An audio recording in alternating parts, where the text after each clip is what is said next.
Chapter 11. The Tale Tellers.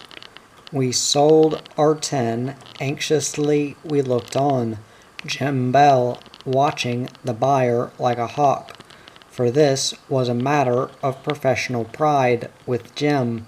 Had his swift, expert, unremitting toil eliminated the very last ounce of worthless, but so heavy mineralized iron sands, washed the refuse clean out of each bag of 100 weight. For the more valueless sands left in, the less the percentage, the less the money. However, Jim had done his usual expert job. The verdict was 73% tin concentrates, and that result is excellent. Jim's strained expression relaxed. Honor was satisfied. Casually he pulled out his tobacco pouch to roll a cigarette, basking in our silent approval. You see, there is more than pick and shovel work in tin scratching, much more. Our few humble bags were weighed inside a big shed at the back of the store, alongside tons of bags of streamed concentrates, neatly stacked on the wooden floor, built on piles a few feet above the ground. In that long, gloomy-looking shed, our few precious bags appeared humble indeed beside such an impressive stack. Reminds me of a youngster's battered little money box. Leaning beside a bank, said old Mick, smiling. Ours were 5 bags, worth then 35 pounds. The stack was worth some thousands, and we worked like navvies to get that 35 quid, muttered Jim Bell, with longing eyes on the big fat stack. Well, not quite, murmured old Mick. Nuts to you and your navvies, said Jim scornfully. There's more sweat gone into that winning of all that tin than into the whole of the Cairns railway line. Those would be fighting words, I said, if any of the navvies were here. No need for the navvies, chuckled Mick. One whiskery old moonshiner would do.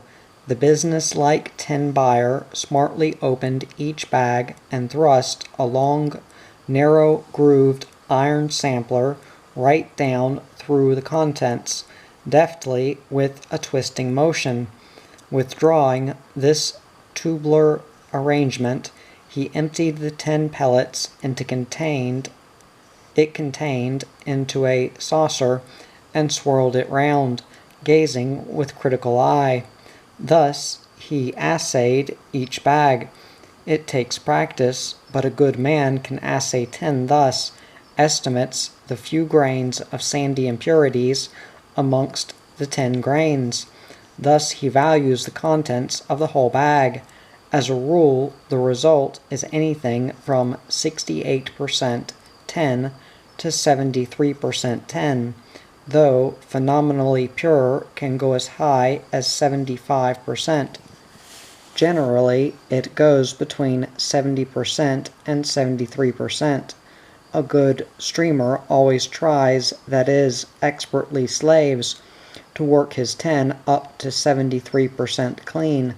Time was to come when a tin buyer on any mining field would sample the tin much more cautiously, for railway lines somehow bring in civilization. In time, coming shrewdies would doctor their tin bags by filling the center with a core of high-value stream tin, then packing heavy, black, worthless iron sands tightly round it. Other brainy coves shoved lumps of scrap iron within the concentrates to make up weight. Thus they broke up the camaraderie trust between buyer and seller, making things difficult for everyone. But there was no such trouble at this time. However, was already brewing.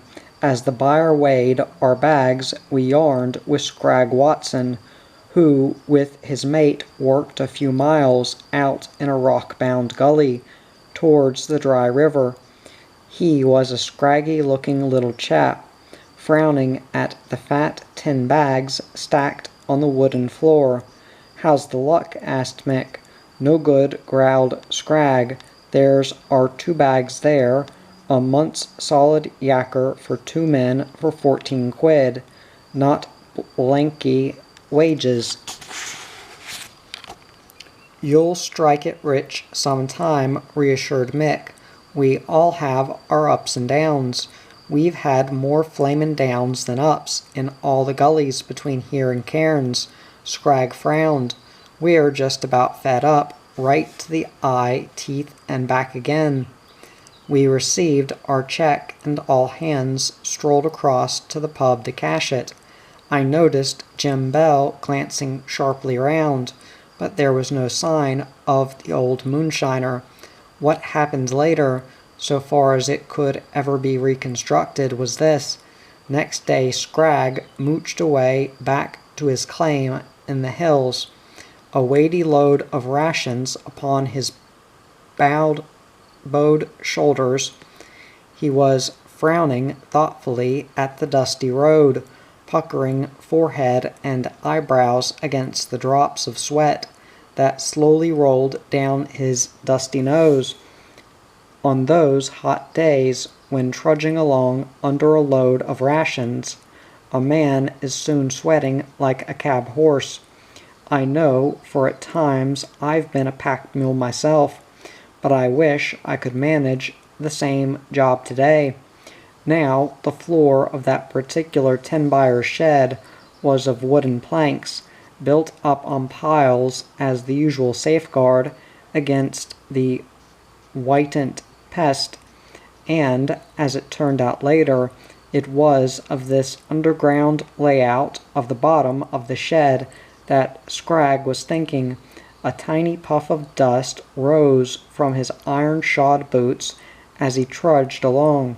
What does an ant think when it sees such a boot descending upon it?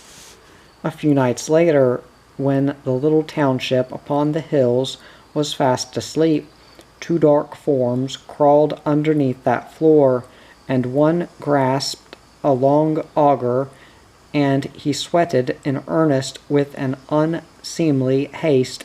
He bored a hole upward through the boards. "Ugh," he grunted, "she's through." "Ah, I can feel a bag," he whispered excitedly. "Now she's through into it. I feel the auger grating in the tin. Ready?" "Yes," came the hoarse whisper. As he withdrew the auger, his mate held an open bag under the hole. A dribble of tin grains came rustling down into the bag. Both conspirators chuckled hugely. Then one thrust a length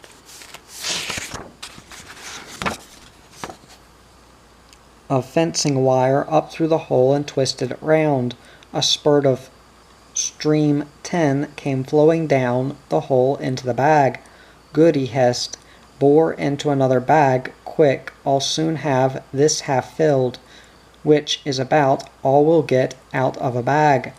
All night long those crouching shadows in a lather of sweat toiled feverishly in their cramped position, boring hole after hole up through the floor into those fat tin bags, then carrying away their heavy, ill-gotten gains and hiding them before dawn, also hiding themselves. Not until next night, of course, would they dare carry those heavy bags through the sleeping township to a hideout on the outskirts, bag after bag, trip after trip. They would hide again before dawn, lie low throughout the day, then carry those weighty bags a further stage into the bush. Each bag weighed 100 weight.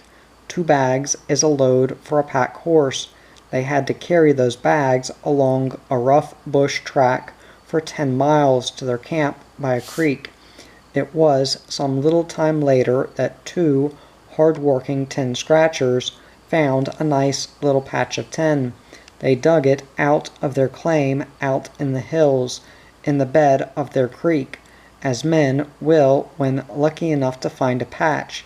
In delight they donned tools, hurried into town to spread the news and order a packload or two of Store's good solid tucker.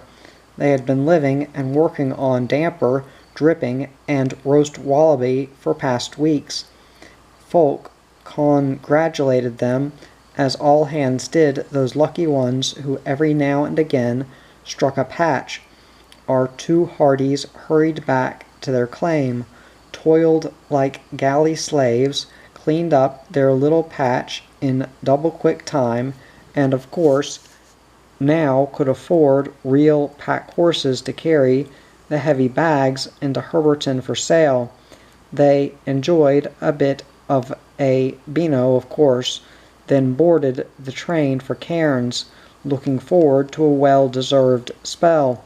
We'll light out south somewhere or other, they merrily told friends, maybe right away south to Brisbane, enjoy the bright lights, and work this wallaby and damper out of the system before we come back to look for another patch, and we'll find another for sure.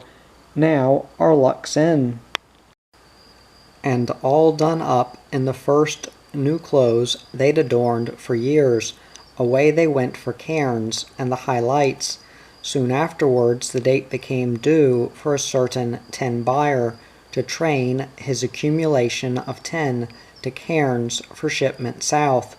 Layer after layer of the big stack of bags was trucked away, tons of stream tin, until the stack was down to the last 2 layers. The tin buyer stared in amazement at the deflated, droopy, woebegone bags, especially at the flattened bottom layer. He stared unbelievingly when he found all those holes bored up through the floor into the nearly empty bags.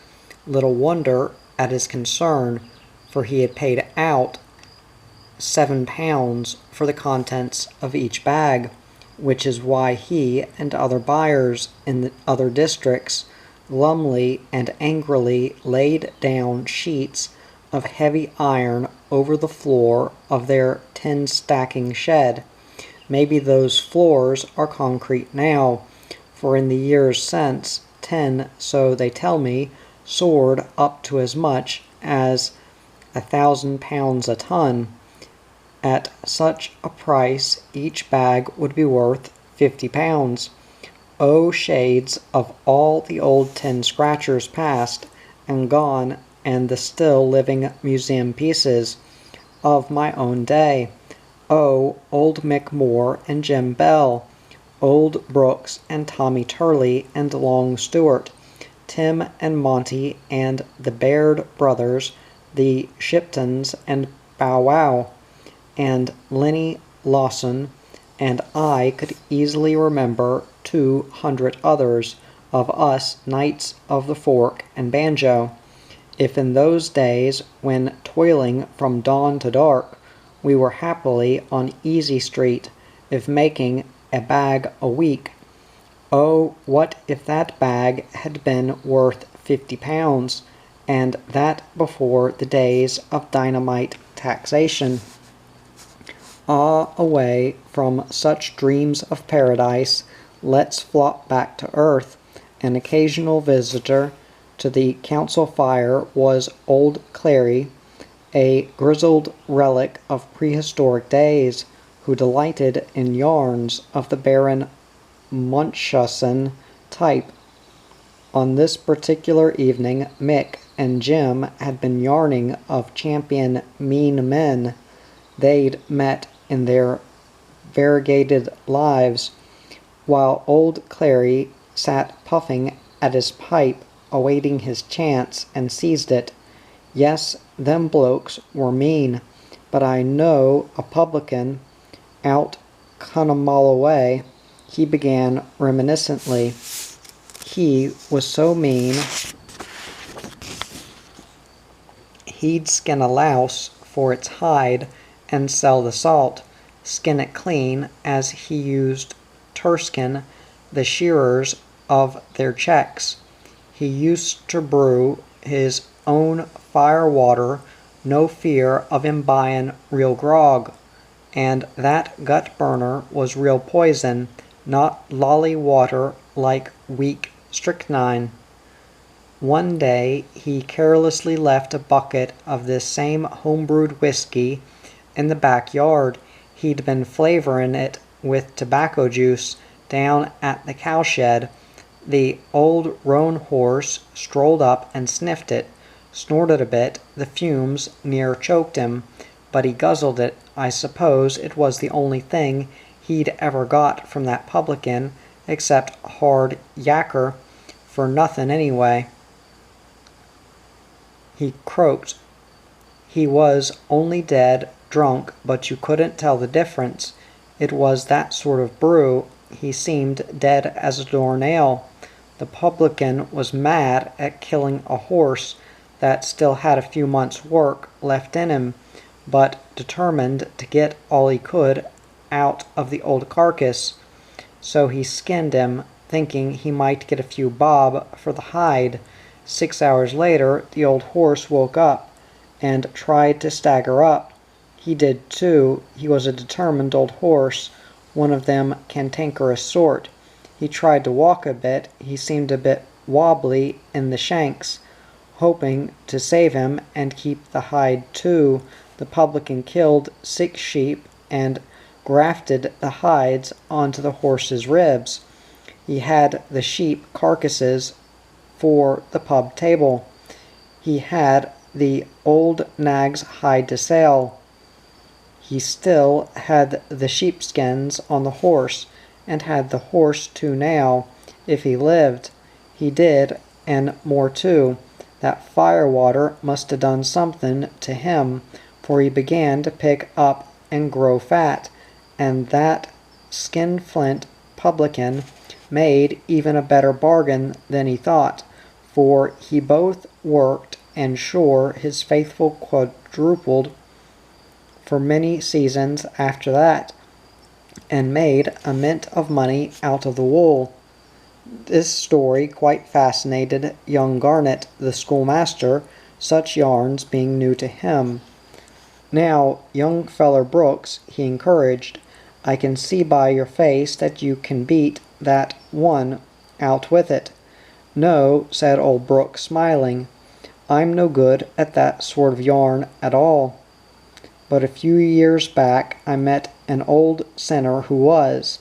I was escort for a young lady visitor arriving per Cobb and Company from the city. I had to meet her and drive her out to the homestead of an outback station. A settler's wife waved us in for a cup of tea.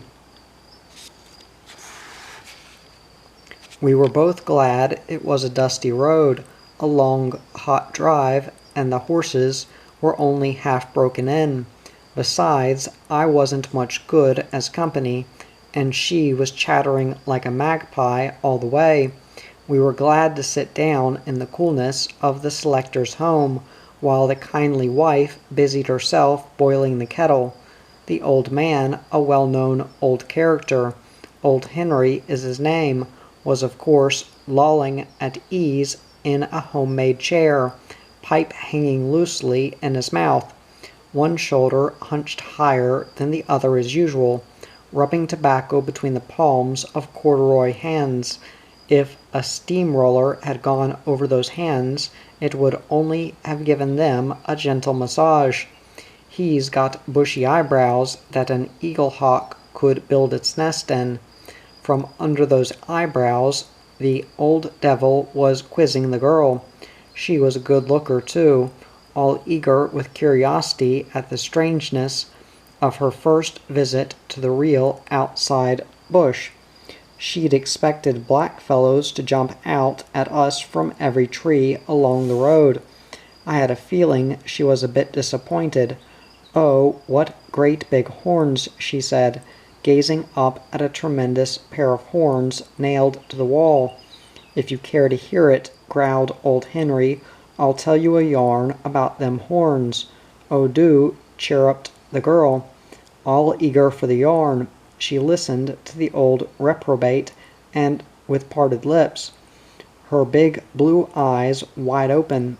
I don't believe that gnarled old graybeard had ever had such a pretty, innocent listener at his mercy. I could have choked the old devil, he was enjoying himself so much. "Them horns," he growled, "belonged to Brownie, one of the best bullocks I ever owned. A Bobby Dazzler of a leader, too.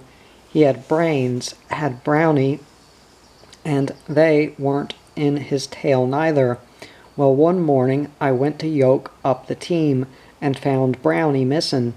So German Harry, me offsider, he says, 'I'll go off and look for Brownie across the other side of the river. Maybe I pick up der tracks.' So he saddles the roan and rode across the river, while I saddles the mare and rides down the other bank. My mare knows well as I do we're lookin' for Brownie, and hopes we'll never find him unless dead. You see, one day she'd stopped a poke of his horn in her belly. Brownie, not being partial to horses, particularly flighty mares.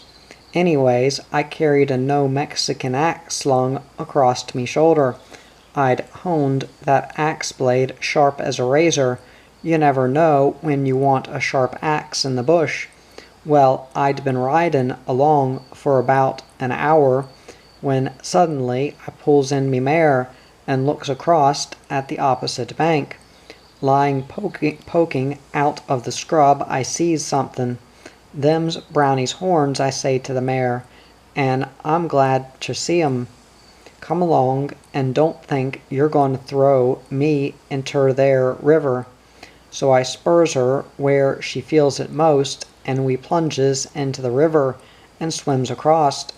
I ties the mare to a sapling, 'cause she's made up her mind she's not going near them horns. Mares has good memories, and don't like being horned in the short ribs.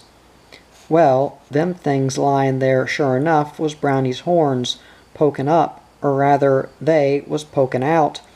But where was Brownie? He was down in the belly of the biggest alligator I ever seen.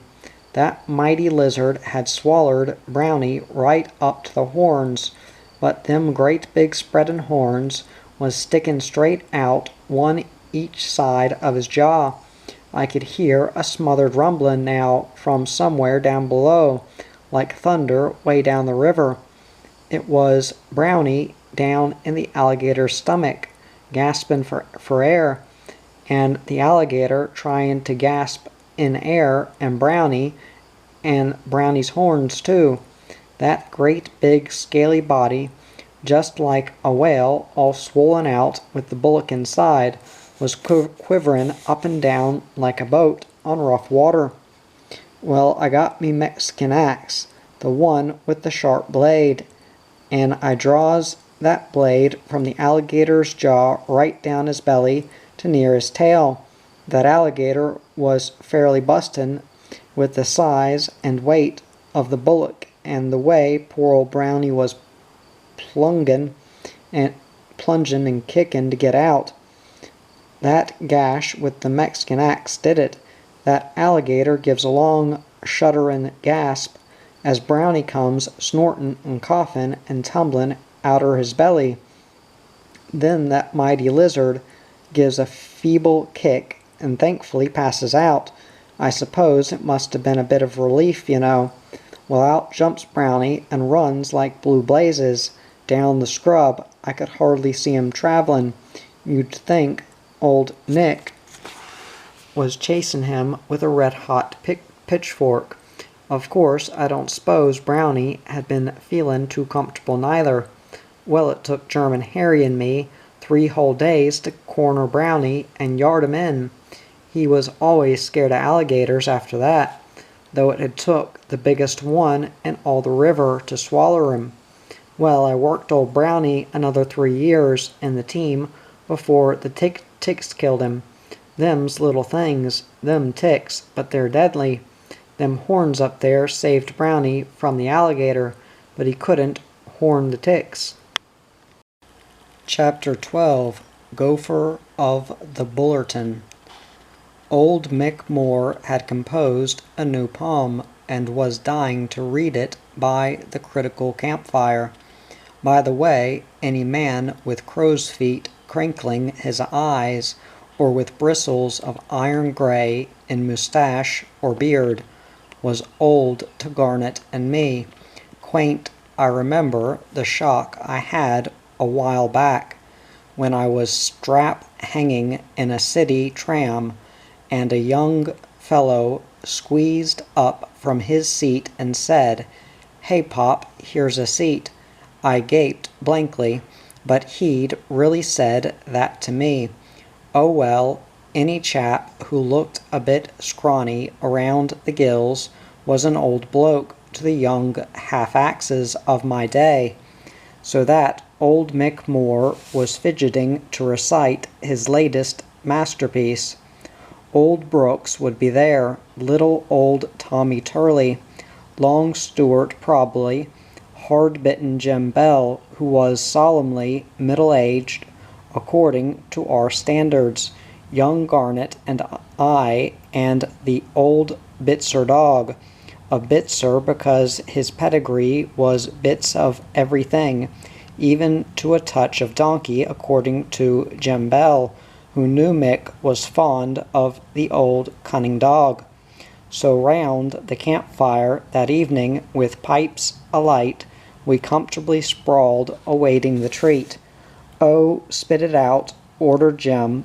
"Just look at him, squatting there on a jam box, like an overfed prima donner, smirking over time for an encore." Thus encouraged, with a bashful grin, Mick pulled a neatly kept notebook from his hip pocket, opened it across his knees, peered at the pages from under bushy eyebrows, frowned, coughed, then in solemn tones read aloud by light of moon and campfire the following masterpiece. The Review. I sat by the campfire musing on the dead departed past, while spectral thoughts on memory's wings came crowding round me fast, and golden scenes were rising through the magic-tinted air, when earth seemed mostly dreamland, and life surpassing fair. And I was thinking, musing, if life was made in vain, I've had my share of pleasure, I've had my share of pain. On fleeting wings of happiness, those brilliant years did fly, in robes of sweetness glowing, each golden month sped by.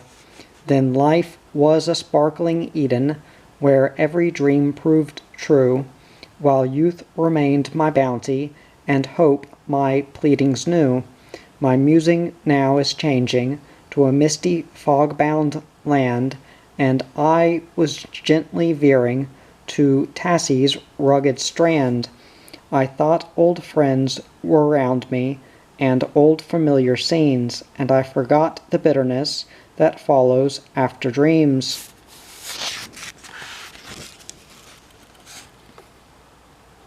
My musing now was drifting to that distant Mulga land, where the lonely travelers walking through a treeless waste of sand, where lies the gold alluring so many have led astray, where hope is so assuring that fate might her obey.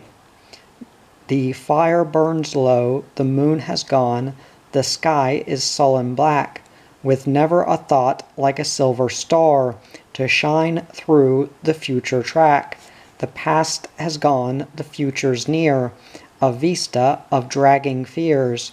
No wonder that many a man goes mad at the phantom of coming years. Mick's quiet old voice trailed into silence as with a doubtful grin he awaited the verdict. "Eureka!" yelled Garnet delightedly, and jumped up with waving arms. "Eureka, Eureka, you've got it!" The laurel wreath upon the brow of Michael Moore, poet of Nigger Creek.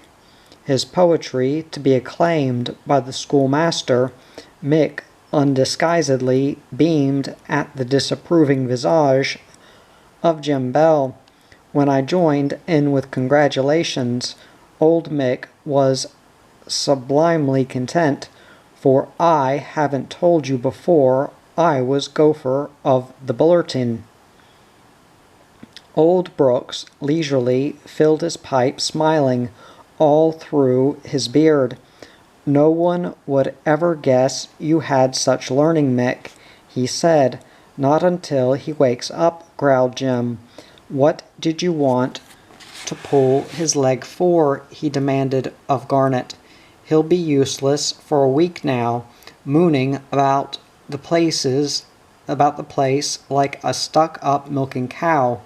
"Cows produce milk," said Mick mildly. "Which is more than you do," snapped Jim.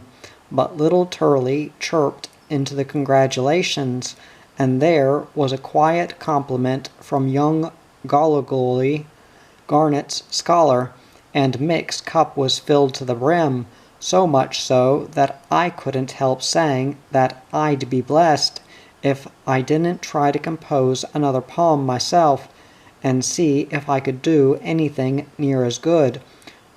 "Do so, lad, do try," exclaimed Mick excitedly, and I wondered what my stupid tongue had let me in for. Serves you right," declared Jim Bell in a satisfied tone. "You'll never get a moment's peace now," encouraging him in all that nonsense talk about trying to make a silk purse out of a sow's ear. "Oh, I say, Jim," laughed Garnet. "Don't nip the muse in the bud." "In the bud," snapped Jim. "I'd nip." "Jim is handicapped," broke in old Mick smilingly. "He hasn't got my bump of knowledge." "Of all the swelled heads," exclaimed Jim. "It's in hospital you oughter be. In a woman's hospital." "I was born there," chuckled Mick. "The matron must have died in fright then," declared Jim. "Otherwise she'd have smothered you, and a poet would have been lost to the world," declared Garnet. "I say, Mick, yours is a very sentimental nature, you know. Why did you never get married?" "Ah," sighed Mick, "those lost opportunities, when in the bloom of youth I could have married any fairy I pleased." "There's your answer," snapped Jim Bell.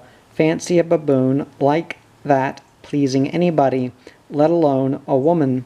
Not unless he was the last man in the world, and even then she'd shut her eyes. Certainly in the firelight a stranger would have thought the old ganger anything but handsome, but then a stranger would not have known the kindliness behind that granitic old face." "Take no notice of Jim, he's jealous," soothed Garnet. "Go on, Mick," he encouraged. "Tell us all about her, about all of them." "She was a smart business woman," began Mick dreamily, "interested in everybody's business. At that time I fancied myself a salesman, so I tried to sell her myself. No wonder she went broke," Jim smirked.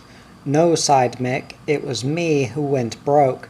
She told me she didn't like handsome men. They were too conceited. She gazed up at me with those dreamy eyes and whispered that I was not conceited." "She must have been dumb from the neck up," declared Jim emphatically. "I carried my swag away from that town," resumed Mick sadly. wondering how I'd lost my charm. There was something about you I used to like, she sighed at parting, but you've lost it now. It was only when I trudged footsore into Mariba store to fill the tucker bag that I found my pockets were empty. Garnet laughed delightedly. He always seemed to see the fun in a tale of woe. Now, Mick, he challenged, there must have been a woman or women that you truly loved. Tell us about her. One comes sweetly on the wings of memory, mused Mick. Well then, she was very pretty, drawled Mick, her cheeks arose in the dewy dawn. So very nice, sweetly shy, real uneasy, lest everything be not good and proper. One evening I was cuddling her under the porch when she whispered, "Oh, Mick, are we not romancing here too long? How long do you really truly think a man ought to keep his arm around a girl?" "Until breakfast time, my dear," I assured her. Mick sighed deeply at the fire. "And how did you come to leave her?" inquired Garnet. "In a hurry," sighed Mick, "through the window. Lots of nights, long after the mopoke called, we walked away laughing to our separate camps from Mick and Jem's cheery campfire. I'd say good night to Garnet, stroll up the slope to the tent, light the candle, shoo away the cheeky possum that was sure to be coiled up on the bunk, pull off the strides, roll into the blankets, blow out the candle, and drift into the loneliness, that other world of night. I was gopher of the bullerton because I wrote paragraphs for the Sydney Bulletin, and occasionally, after many heart-burnings, had one or two accepted. I had tried and kept on trying, mostly out of sheer cussedness, some 2 or 3 years back on the Opal Fields, but that has been told in Lightning Ridge. By now I was a full-blown aboriginalities man, which merely meant to that distant, aggressive Sydney Weekly that some bush wanderer signing himself Gopher up north or something of that kind occasionally sent in batches of bush paragraphs, sometimes scribbled on rags of paper, even on jam-tin labels, of sufficient interest to win acceptance of a dozen or so a month. But in the country or bush where the Bulletin then was known far and wide as the Bushman's Bible, to be a writer for the keenly discussed Aboriginalities page was fame indeed. Should the news leak out, which it invariably did, from the Bush Post Office, the local interest was astonishing. To me, naturally lazy, the need to be ever alert for material for an interesting paragraph, and the forced labor in writing it down in such concentrated form, were more or less drudgery. But every few months I'd send down for the check, and when it did arrive at some bush post office store, just weren't those few pounds welcome, for until the final years I was never very lucky at either prospecting or mining. I always seemed to make just enough to pay the storekeeper and keep on wandering. There was never any thought of writing a book during those years, of course. Such a dream would have seemed a sacrilege, but if it had not been for all that traveling and forced observation and drudgery of writing things down, I would not be sitting here tonight with the table littered with piles of faded papers, scribbled on in faded ink, and yet more faded pencil, with battered old school children's exercise books closely packed with notes on Nigger Creek and Herberton, and many a name of the hinterland would not be sitting here grinning over the poetry of good old McMoore exactly as I'd copied it down years ago, reading again to down-to-earth yarns of Jim Bell, even gazing interestedly at the faded sketches I'd made of him and Mick and others of the boys, wouldn't be reading with a sort of comical disbelief that I believed myself in love, lonely and far away. Ye gods, how funny we can be! And yet, reading on through these faded old notes, it begins to come back to me how awfully serious it seemed then. I wonder if, as we grow older, we grow farther and farther away from youth, until we become incapable of appreciating the problems of the young, those problems and troubles that seem so absurd to us, yet mean so much to them. Was I really forlorn and alone and in a hopeless love those days when sometimes to be happy I had to be beautifully miserable? With a silly sort of grin, I hurriedly turned over these telltale pages. It was when old Mick the ganger had heard a whisper I was gopher of the Bullerton, that eagerly he had taken me to his heart. He, a disguised poet, was delighted to find, away out here at Nigger Creek, a schoolteacher and gopher of the Bullerton, his friends. But for that leakage of vital information, we might never have known that McMoore was a poet, and now that he had retired from railway work, and the secret was out to us only, we never betrayed it. We, the privileged few, kept that dreadful secret inviolate. How his navvy friends would have roared had they known. Garnet, or rather Mr. Garnet Atchison, the schoolmaster, had suddenly become very important too. By headquarters at Herberton, he had been entrusted with the training of a future schoolmaster, young Gallagolly, a quiet, shy lad, the son of one of the local miners.